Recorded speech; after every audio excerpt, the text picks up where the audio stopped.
दोस्तों मैं हूं आदिल खान आज़ाद। आज है 26 जुलाई 2026 और आप देख रहे हैं आज़ाद बोल इंडिया पर middle east and world big news show.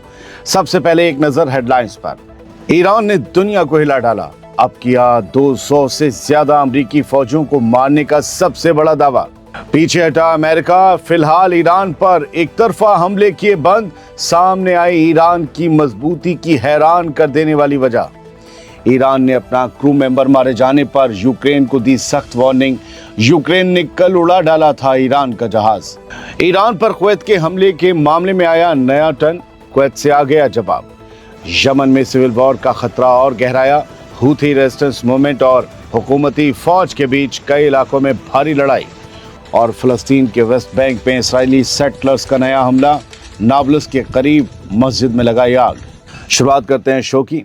Iran ने एक बहुत बड़ा दावा किया है कि उसने अमेरिका के 200 से ज्यादा फौजियों को मार दिया है। अगर ये दावा सही साबित होता है तो मिडिल ईस्ट की इस जंग का ये अब तक का सबसे बड़ा डेवलपमेंट साबित होगा। ये दावा किसी सोशल मीडिया अकाउंट से नहीं बल्कि ईरान की सरकारी न्यूज़ एजेंसी इरना और तस्नीम के ज़रिए सामने आया है।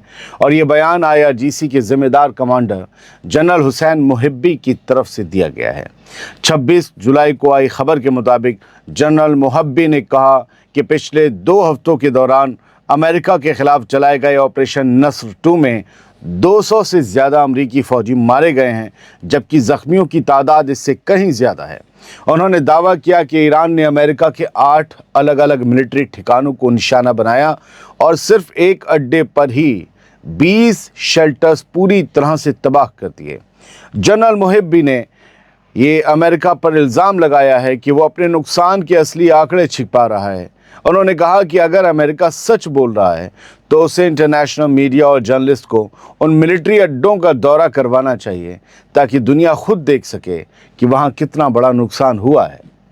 दोस्तों, अब सवाल ये है कि अगर ईरान का ये दावा गलत है तो क्या अमेरिका अपने तमाम निशाना बने मिलिट्री अड्डे इंटरनेशनल मीडिया के लिए खोलने को तैयार होगा? और अगर ऐसा नहीं होता तो फिर शक और गहरा होगा कि ईरान सही कह रहा है। फिलहाल इन आंकड़ों की किसी आज़ाद या ऑफिशियल अमेरिकी सोर्स ने तस्दीक नहीं की है। और हाँ, एक और बात जो आम लोग जानते हैं कि कभी भी कोई भी मुल्क अपने मिलिट्री अड्डों के सबसे सेंसिटिव हिस्सों के अंदर मीडिया या बाहरी लोगों को आने की इजाज़त नहीं देता। लिहाजा अमेरिकी अड्डों पर असल नुकसान कितना बड़ा हुआ है ये शायद ही कभी पता चल पाए। अमेरिका ने एक तरफा फैसला करते हुए ईरान पर हमले रोक दिए हैं। सबसे बड़ी खबर तो यही है। ये ईरान की मजबूती का एक बड़ा नमूना है। आइए इस फैसले पर, इस खबर पर जो भी तफसील आई हैं उन चीज़ों का पोस्टमार्टम करते हैं। ईरान के मिसाइल हमलों में अमरीकी मिलिट्री अड्डों को इतना नुकसान और तबाही हुई है कि अब डोनाल्ड ट्रंप को अपने नए हमले रोकने पड़े हैं, अमरीका को पैर वापस खींचने पड़े हैं। अगर आपने गौर किया होगा तो हमने भी आपको कल अमेरिका के किसी नए बड़े हमले की कोई खबर नहीं दी थी। आज भी अमेरिका की तरफ से कोई नया हमला सामने नहीं आया है। 26 जुलाई की सुबह खुद अमेरिकी मीडिया की रिपोर्ट्स आ गई, कह रही हैं कि डोनाल्ड ट्रंप ने फिलहाल ईरान पर नए हमले रोकने का फैसला कर लिया है। अब सवाल उठता है कि आखिर इसकी वजह क्या है? एकाएक फैसला क्यों लिया जंग रोकने का या हमले रोकने का? तो रिपोर्ट्स बड़ी अहम है, सुनिए। दरअसल अमेरिकी हुकूमत को ये फिक्र सताने लगी है कि अगर जंग इसी तरह चलती रही तो मिडिल ईस्ट में अमेरिका की पैट्रियट एयर डिफेंस मिसाइलों और दूसरे अहम हथियारों का ज़ख़ीरा तेज़ी से ख़त्म हो जाएगा। यानी अमेरिका की सबसे बड़ी फौजी ताकतों में से एक अब उसकी सबसे बड़ी कमज़ोरी बनती दिखाई दे रही है। न्यूयॉर्क टाइम्स और एक्सियोस की रिपोर्ट के मुताबिक, दोनों अमरीकी अखबार और मैगजीन हैं, दोनों के मुताबिक परसों यानी जुमे को डोनाल्ड ट्रंप ने अपने टॉप एडवाइज़र्स और कैबिनेट के सीनियर मेंबर्स के साथ मीटिंग के बाद अमरीकी फ़ौज को नए हमले रोकने का हुक्म किया था। तब सैटरडे की सहर लग चुकी थी। यहाँ रिपोर्ट्स में ये भी कहा गया कि अभी ये साफ नहीं है कि ये फैसला सिर्फ कुछ दिनों के लिए है या फिर अमेरिका डिप्लोमेसी को एक और मौका देना चाहता है।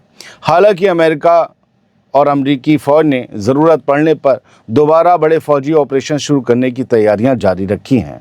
यानी अमरीकी मीडिया की रिपोर्ट्स को अगर सही माना जाए तो ईरान ने बिना किसी सीज़ फायर एग्रीमेंट पर दस्तखत कराए अपनी सख्त जवाबी कार्रवाई से, अपनी मिसाइलों और ड्रोन्स के हमले से अमरीका को कम से कम फ़िलहाल के लिए एक कदम पीछे हटने पर मजबूर कर दिया है। अब सवाल ये है کہ इसे ईरान की जीत कहें या फिर अमेरिका कोई बड़ा हमला करने से पहले पीछे हटा है, या वो पहले अपनी इंटरसेप्टर मिसाइलें जमा करके दोबारा हमला करेगा, या कहानी कुछ और है, ये फ़िलहाल कहा नहीं जा सकता अमेरिका क्या करेगा।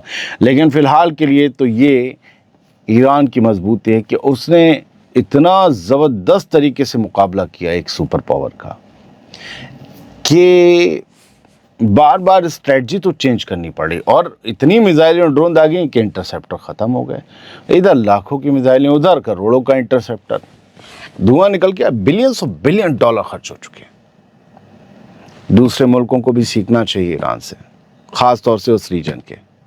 बढ़ते आगे, अमेरिका ने फ़िलहाल ईरान पर हमले रोक दिए हैं, लेकिन इसराइल को यकीन है कि डोनाल्ड ट्रंप ज़्यादा दिन खुद को रोक नहीं पाएंगे और बहुत जल्द जंग एक बार फिर से तेज़ करनी पड़ेगी। 26 जुलाई को आई इस्राएली मीडिया रिपोर्ट्स के मुताबिक इस्राएली फ़ौज इस वीकेंड ईरान के ख़िलाफ़ एक बड़े फ़ौजी एस्केलेशन की तैयारी कर चुकी थी, लेकिन आखिरी वक्त पर ट्रंप ने नए हमलों की मंजूरी नहीं दी। हालांकि इस्राएली अफसरों का कहना है कि ये सिर्फ एक छोटा सा पॉज है, एक छोटा सा वक्फा है। उनका दावा है कि अमेरिका ने हमले रोके ज़रूर हैं, लेकिन दूसरी तरफ जंगी तैयारी भी जारी रखी हुई है। ये 24 जुलाई की तस्वीरें हैं दोस्तों, जब कुछ नए हिमार्स सिस्टम मिडिल ईस्ट लाए गए हैं। अमेरिका के फौजियों ने चढ़ा उतार रहे हैं, यानी तैयारी अलग चल रही है। रिपोर्ट्स के मुताबिक पिछले कुछ हफ्तों में अमेरिका ने दर्जनों लड़ाकू जहाज़, air defence system, fuelling aircraft और बड़ी तादाद में हथियार इसराइल को भेजे हैं। कहा जा रहा है कि उसी तरह की तैयारी है जैसी ईरान के खिलाफ जंग शुरू होने से पहले की गई थी, यानी एक बड़ी तैयारी चल रही है। इसराइल के एक सीनियर अफसर ने दावा किया है कि अमेरिका और ईरान के बीच किसी समझौते के आसार लगभग ख़त्म हो चुके हैं और आखिरकार डोनाल्ड ट्रंप के पास बड़े हमले का हुक्म देने के अलावा कोई दूसरा रास्ता नहीं बचेगा। अब सवाल यह है कि क्या ट्रंप वाकई डिप्लोमेसी को आखिरी मौका दे रहे हैं, या फिर ये सिर्फ एक छोटा सा वक्फा है, एक ब्रेक है, जिसके बाद पहले से भी कोई बड़ा हमला होने वाला है। शायद इसका जवाब आने वाले कुछ ही दिन दे पाएंगे। पहली खबर अलग किस्म के दर्शकों के लिए थी, व्यूअर्स के लिए थी, जो खुश होना चाहते हैं कि हाँ देखो ये हो गया और ये पीछे हट गए। दूसरी खबर उन व्यूअर्स के लिए थी जो कहते हैं कि खुश होने की ज़रूरत नहीं आदिल भाई, इसमें एक चाल छुपी है। दोनों तरफ की खबरें लेनी पड़ती हैं। बढ़ते हैं आगे, यूक्रेन की तरफ से ईरान से जुड़े कारोबारी जहाज़ को निशाना बनाए जाने के बाद अब ईरान ने खुलकर यूक्रेन को वार्निंग दे दी है। 26 जुलाई को ईरान की फॉरेन मिनिस्ट्री ने यूक्रेन के इस हमले की सख्त मजम्मत करते हुए कहा कि कैस्पियन सी में, कैस्पियन समंदर में एक ईरानी कमर्शियल जहाज़ पर किया गया हमला दुश्मनी की खुली कार्रवाई है। यूक्रेन अब हमारा दुश्मन है। ईरानी हुकूमत के मुताबिक इस हमले में जहाज़ पर धमाका हुआ, जिसमें एक क्रू मेंबर की मौत हो गई जबकि एक और ज़ख्मी हो गया। ईरान का कहना है कि यूक्रेन खुद इस हमले की जिम्मेदारी अब कबूल कर चुका है, तो इसमें कोई धुंध और अंधेरा बाकी न रहा कि हमला किसने किया है। दोस्तों, आपको याद होगा कि कल रात दुनिया भर की खबरें अपने शो में हमने आपको बताया था कि यूक्रेन के प्रेसिडेंट ज़ेलेंस्की ने दावा किया था कि उनकी फ़ौज ने कैस्पियन सी में कई जहाज़ों को निशाना बनाया है जो रूस और ईरान के दरमियान फ़ौजी सामान की सप्लाई के लिए इस्तेमाल हो रहे थे। ज़ेलेंस्की ने कहा था हमने एक वॉरशिप और कई वेसल्स को निशाना बनाया है। उन वेसल्स में, उन कार्गो जहाज़ों में एक जहाज़ ईरान का भी था। ईरान इसलिए भड़का है। बढ़ते हैं आगे, 26 जुलाई को ईरान की मेहर न्यूज़ एजेंसी ने एक ऐसी खबर छापी जो पिछले 2 दिनों से चल रहे बड़े दावों और अरब मुखालिफ प्रोपेगेंडा पर कई सवाल खड़े करती है। दरअसल पिछले 1-2 रोज़ से लगातार ये खबरें चलाई जा रही थी कि कुवैत और बहरीन ने भी ईरान के ख़िलाफ़ फ़ौजी कार्रवाई में हिस्सा लिया है, लेकिन अब खुद कुवैत ने इन तमाम दावों को सिरे से खारिज कर दिया है। खबर कौन छाप रहा है? ईरान की सरकारी न्यूज़ एजेंसी। कुवैत की अमेरिका में तैनात एम्बेसडर शेखा अल ज़ैन अल सबा ने अमरीकी अखबार वॉल स्ट्रीट जर्नल की उस रिपोर्ट को पूरी तरह से झूठा और बेबुनियाद करार दिया है, जिसमें यह दावा किया गया था कि कुवैत ने अपने फाइटर जेट्स ईरान पर हमले के लिए भेजे थे। कुवैत का कहना है कि उसने ईरान के ख़िलाफ़ किसी फ़ौजी ऑपरेशन में हिस्सा नहीं लिया है, वरना ईरान को इसकी खबर खुद ही लग जाती कि जहाज़ किस तरफ से आ रहे हैं। अब सवाल यह है कि आखिर सच क्या है? क्या वॉल स्ट्रीट जर्नल की रिपोर्ट गलत थी, या फिर इस जंग में पर्दे के पीछे कुछ ऐसा हो रहा है जिसे अब अलग अलग तरीके से पेश किया जा रहा है? फ़िलहाल इतना ज़रूर है कि ख़ुद कुवैत की तरफ से इन तमाम दावों की खुली और ऑफिशियल तौर पर तरदीद कर दी गई है। बढ़ते हैं आगे। यमन में सिर्फ सऊदी अरब और हुथी रेजिस्टेंस मूवमेंट के बीच ही जंग नहीं चल रही, बल्कि अब खुद यमन के अंदर भी हालात तेज़ी से बिगड़ते दिखाई दे रहे हैं। 25 जुलाई की रात से 26 जुलाई की सहर तक यमन के कई इलाकों में अंसरुल्लाह मूवमेंट यानी हुथियों और यमन की हुकूमत से जुड़े फौजी ग्रुप्स के बीच भारी गोलीबारी और ज़बरदस्त झड़पों की खबरें और तस्वीरें सामने आई तस्वीरों और वीडियोज़ में दोनों तरफ से लगातार भारी हथियारों का इस्तेमाल होता दिखाई दे रहा है, जबकि कई इलाकों में घंटों तक लड़ाई जारी रहने के दावे किए जा रहे हैं। अब सवाल यह है कि क्या यमन के अंदर ये टकराव एक बार फिर पूरी तरह सिविल वॉर की शक्ल लेने जा रहा है, या फिर ये सिर्फ मौजूदा रीजनल जंग का एक नया मोर्चा है। फिलहाल इतना तय है कि यमन के अंदर हालात पहले से कहीं ज़्यादा संगीन होते जा रहे हैं। एक और खबर है यमन से। यमन में लगातार बढ़ती लड़ाई के बीच अब ईरान ने भी अपना रुख साफ कर दिया है। 25 जुलाई की रात को ईरान की फॉरेन मिनिस्ट्री ने कहा कि यमन के मसले का हल मिलिट्री कार्रवाई से नहीं निकलेगा, बल्कि बातचीत और इंसाफ पर बेस्ड सियासी हल ही इस क्राइसिस का रास्ता है। ईरान के फॉरेन मिनिस्ट्री के स्पोक्सपर्सन इस्माइल बाक़ई ने सऊदी अरब और यमन के बीच हालिया तनाव पर गहरी फिक्र जाहिर करते हुए कहा कि पूरे रीजन में जंग और इंस्टेबिलिटी बढ़ने से रोकना बेहद ज़रूरी है। अब ये इंस्टेबिलिटी और जंग नहीं बढ़नी चाहिए। यानी ईरान खुलकर ये पैगाम दे रहा है कि सऊदी अरब और हुथी रेजिस्टेंस मूवमेंट के बीच टेंशन कम करने का रास्ता बम और मिसाइल नहीं बल्कि बातचीत है। अब सवाल ये है कि क्या सऊदी अरब और हुथी रेजिस्टेंस मूवमेंट या अंसरुल्लाह इस सलाह को मानेंगे, या फिर दोनों तरफ से जवाबी हमलों का सिलसिला और तेज़ होगा। फिलहाल हालात देखकर दूसरा रास्ता ज़्यादा मजबूत नज़र आ रहा है। हालात बिगड़ेंगे। बढ़ते आगे, बात फ़लस्तीन की।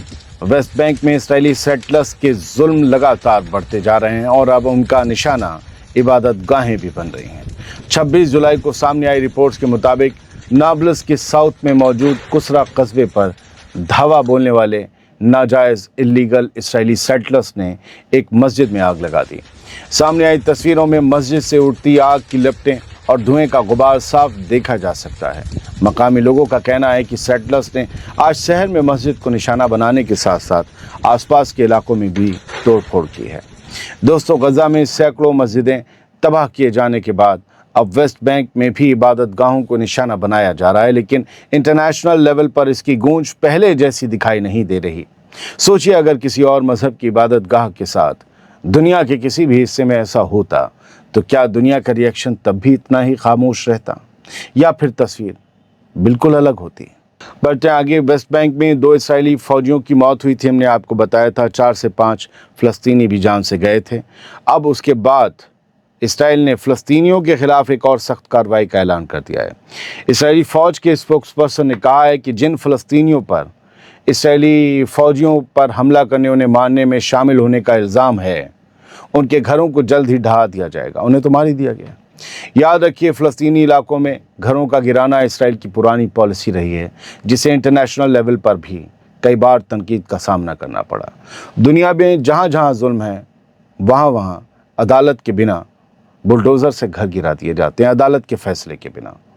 बाद में कभी कभी निकलता है कि बुलडोज़र गलत चला था, लेकिन घर तो गिर चुका होता है। बुलडोज़र गुरूर, तकब्बुर और जुल्म की निशानी बन चुका है, और ये निशानी इसराइल में कई दशकों से नुमाया है। उधर इसराइल के फाइनेंस मिनिस्टर बेज़लेल स्मोट्रिच ने ऐलान किया है कि नाब्लस के साउथ में मौजूद गैर कानूनी एली सेटलमेंट में 763 नए हाउसिंग यूनिट्स बनाए जाएंगे सेटलर्स के लिए। यानी एक तरफ फ़लस्तीनियों के घर गिराने की तैयारी हो रही है, और दूसरी तरफ उसी वेस्ट बैंक में गैर कानूनी इसराइली सेटलमेंट्स को इल्लीगल नाजायज़ सेटलर्स के लिए फैलाया जा रहा है। अब सवाल ये है कि क्या ऐसे कदमों से वेस्ट बैंक में हालात कभी नॉर्मल हो पाएंगे, या फिर हर नई कार्रवाई अगले टकराव की बुनियाद बनती चली जाएगी। फिलहाल इन्हीं खबरों के साथ यहीं पर लेता हूं मैं पॉज, और अगला वीडियो लाएंगे। संडे है, कम आए तो एंजॉय कीजिएगा, ज़्यादा है तो यहाँ एंजॉय कीजिएगा। बहुत शुक्रिया, आप लोग बहुत मोहब्बत करते हैं, बहुत मोहब्बत करते हैं। सलामत रहिए, खुश रहिए। और आज अगर लाइव सेशन में मिलना हो तो बता दीजिए, लाइव मिलेंगे शाम तक किसी वक्त। Thank you very much.